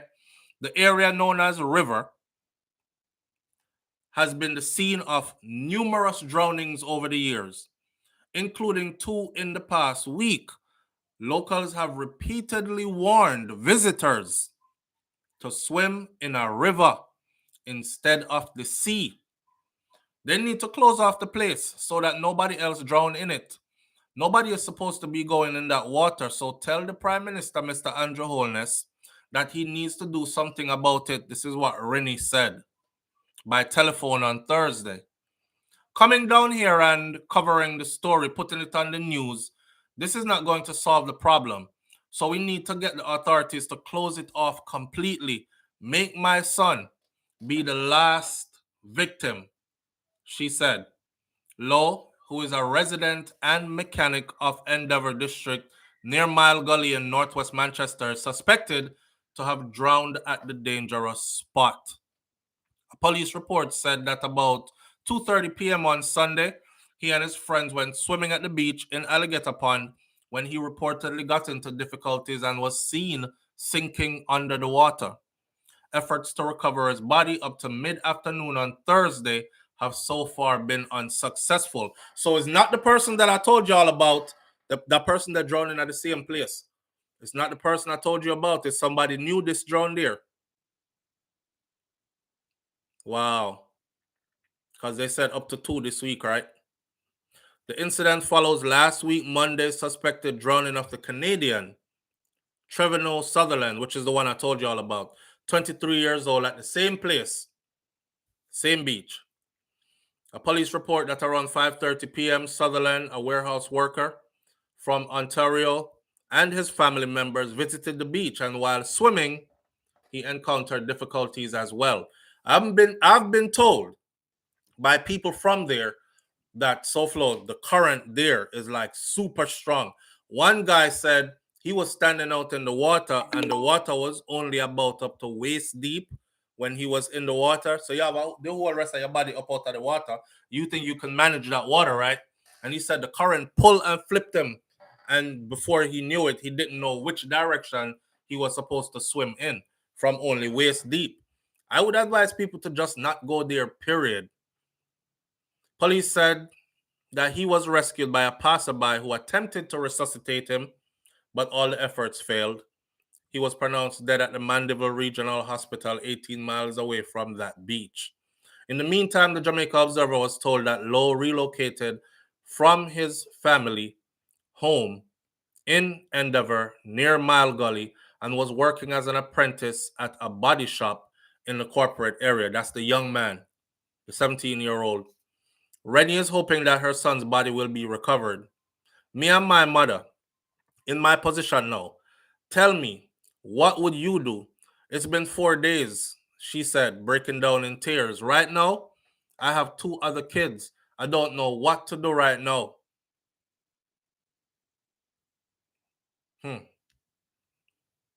Another person, Cassandra Evett, says that she described him as a respectful young man. She says she's his second mother. She says that she is the one who actually really raised him. Both of us, Levy and Rennie, are having it hard with the kids. Him have manners. If him come into the district, people will tell you he was quiet and he was humble. All the good things about him, but he lost his life in this manner. So they're begging the authorities to go close off that part of the beach there. My warning to all of you is the same thing I say to you all the time. Be careful. I know say a foreigner live now, but a lot of the times we take a trip and we go. And when we go, we lose ourselves. I shared my own story with you. How I jump off in the water and cut up my foot on glass buckle. And I didn't even realize that everybody else at the beach was not going to that part of the beach that I jumped off in. And when we jump off in it and bloody up the beach is when they were like, yo, where you jumping there so far? A beer buckle and rubbish and something in the water. And that a 2 Magnum me drink to me happy for reach from foreign. And I say, yes, me there at Jamaica and they were playing soccer close by. And me bust the 2 Magnum, drink the 2 of them fully one time and get lightheaded and dizzy and jump off in the water with my cell phone and all my other belongings in my pocket and cut up my foot bottom, right? So be careful out there, man. Be careful out there. And you already know, too, how Jamaica is when it comes to 911 emergency. It's going to be forever before they come. So just be careful. The medical is not the same as where you're at. If you're in Canada, if you're in the UK, if you're in the US, the search and rescue and medical is not, just don't compare it to Jamaica because it's not the same by far. Last story of the morning. This story I find crazy. I find this story crazy as hell. Now, I was going to cover it before, but I wanted more details to come out. This lawsuit by this young couple that claims that Dr. St. Julian did not tell Ross and her family about the decapitation when she spoke to them at approximately 5 a.m. on July 10th. The grieving couple has accused the hospital of trying to cover up what had happened by discouraging them from getting an autopsy and by encouraging them to have their son cremated. So they know that they messed up. So when them start tell the young couple is, well, in a tragic incident like this, you know, it's best to just cremate. It'll be cheaper on the funeral side. I mean, if you have the finance to do it, go ahead. But I don't think you want to see your child like this again or whatever, right? Right. So they claim that they were encouraged to cremate the baby. The grieving couple has accused the hospital of trying to cover up what happened by discouraging them from getting an autopsy done and encouraging them to have their son cremated. They were so excited about the birth of their first child. They're on the cover. But this is them. This is the couple. Let's put a face to the story before we go into the story, right? That's the couple. They were having their first child. They were excited about having their first child. I don't know what me would do if I'm in the delivery room and I watch my son head come off. Yeah, them young, they look like children themselves. They were so excited about the birth of their first child, said attorney Corey Lynch. Unfortunately, their dreams and hopes turned into a nightmare that was covered up by Southern Regional Medical Center. The lawsuit is asking for Ross and Taylor to be compensated for the suffering and the death of their baby boy and the tremendous mental and physical anguish and trauma experienced by them.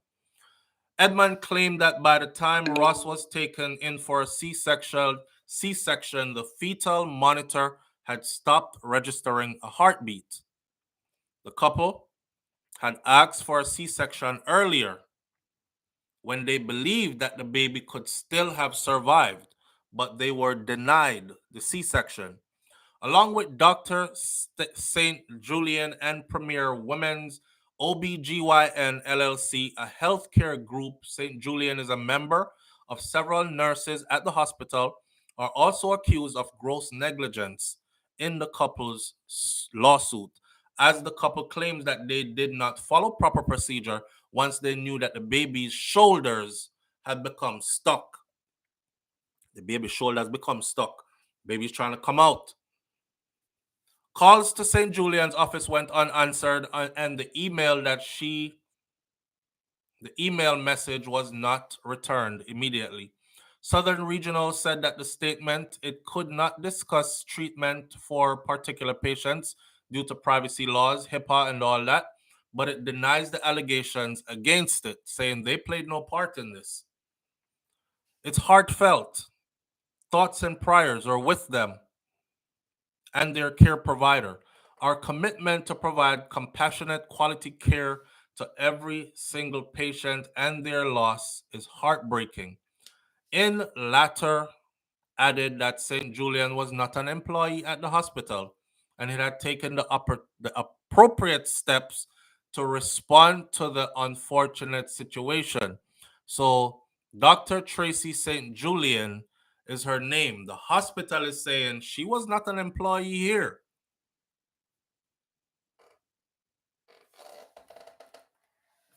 When I saw that it was a sister, that's the doctor. When I saw that it was a sister, because you know we have the perception that, hey man, I want a doctor, I want a black doctor, because I don't know, I don't really trust these. Not that I don't trust white doctors, but some of them don't be giving you the best care because they have these preconceived things about you made up in their mind, right? So you feel more comfortable going with something that's your own type. All right. What they're accusing this doctor of doing is when the baby's head, shoulders became stuck, they said the doctor reached in and pulled the baby by the head and pulled long enough and hard enough to pull the head off the baby. Now, I don't know if you ever seen a birth, but you see a lot of blood and stuff.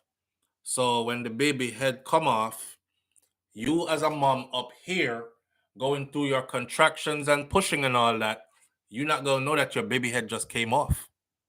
Babies are born silent, a lot of them, not all of them. So she never know, right? All she think is she's having a delivery still. Pull and pull off the baby head. Then took the rest of the baby out of her. After, pick up the head and the baby and put it together and went into another room with it. You know, when them said I'm going to clean up the baby and bring the baby back, the young lady said when they brought the baby back, she thought something was looking funny about the baby. Why the baby looked so waxy and cold and still and whatever. They told her that the baby had some kind of a condition and needed to get back to the other room quickly. So here, hold your baby real quick, say hi, and we're going to take the baby back into the incubator in the other room, okay? Get the baby the attention it needs. She's accusing them of actually being wicked enough to use a blanket to form a proper baby, wrap up the baby, put the head in it to the body, and wrap it on tight. So when she held it, she's just done going through delivery. So when she held it, she did, you know, after delivery, you know, have much strength. I've been there, I've seen them. Them don't have much strength. They usually look over, Shakira, she look over and cry. All of my baby mother, them, all the women I had children with looked over and cried. And I'm guessing that's what most women do. And they don't have a lot of strength left, especially if it was a C-section, right? This wasn't a C-section. They were requesting a C-section and they were denied a C-section. And she went ahead with that vaginal delivery and pop off the baby head completely. This crazy. I'll tell you a story real quick, and we'll take it out of here this morning. I'm going to save my time in the UK for a story time video, which I'll do by itself. This is how we're going out of here this morning. When my wife was having our baby girl, Milani, when she was having Milani, I'm in there, I'm watching, and I heard her say, "She's coming, babe, she's coming." She said, "The baby is coming." The doctor said, "No, she's all right. We have some time." My wife was like, "I'm telling you, she's coming out now." If I wasn't standing there, our daughter would have hit the floor, because Milani was one of those births where I should have, you know what, she needs to do a video on her channel and tell y'all about this. Me look around and I'm here, she said, she's coming, and I saw my daughter crown, and then the whole of the baby slip out. And the floor was, the hard concrete floor was right there to meet her. Of course, they had this big basket, something to catch blood and whatever else comes out.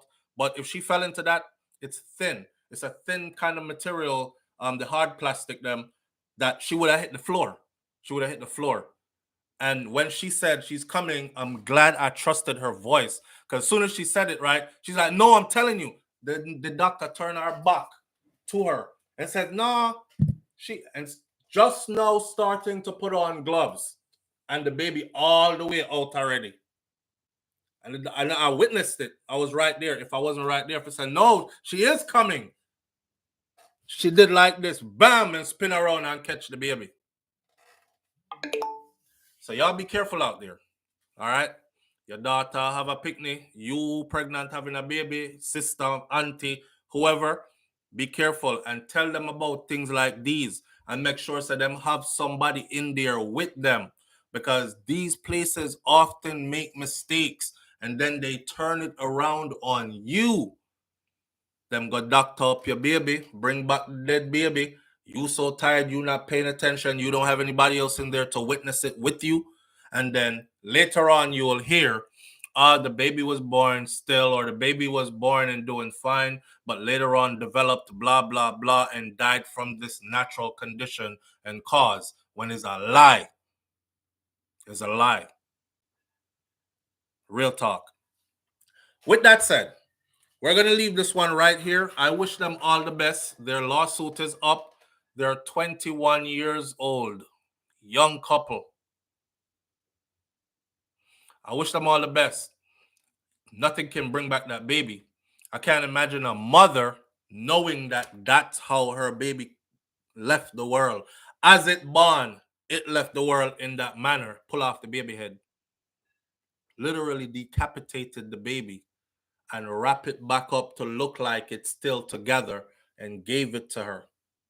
And then told her some BS argument about it's not doing too well right now. You know, we need to get her back in the other room and knowing damn well that baby, the head wasn't even on the body. And for those of you who are having baby, make sure you check, right? Tell them, show me the hands and the feet, pull out the leg them. All right, move the baby around a little bit. Slap me baby. Make the baby say, ah. Then you say, okay, carry it, go on. Shout out to each and every one of you for tuning in this morning. Manners and respect. Big up on yourself. To my African brothers and sisters out there, to my Trinidadian brothers and sisters out there. We're one big family. We have a discussion this morning. Let's not hold it personal against each other. No, all right? Babe. The first few hours that your baby is born, they should not leave your sight. That's what you're saying? You're supposed to be doing skin to skin and trying to get your baby to breastfeed or moving their head towards your breast. They should not take your baby outside of the room. All right. Especially for Black women. Yeah, well, wife just said, she said, your first few hours your child is born. Look, mommy, look. Look. Yeah, you have to behave. These people are going to see you. People see me. People are going to see you. You want to show your pretty self? All right. With that message, wifey said, no, the first few hours your child is born, don't let them leave your sight with the child. You're supposed to be doing skin to skin bonding and trying to breastfeed and these kind of things. So from a woman to you, because me can't pick me, me no care belly. So take that advice right there. All right. Have a wonderful weekend, everybody. God bless you and be good to yourself. And remember, karma is real. Think about your actions. Consequences follow. All right. Say bye-bye, mommy. Bye-bye. Bye-bye. Say bye-bye, papa. Bye-bye. All right. From all of us here, peace. Peace. All right.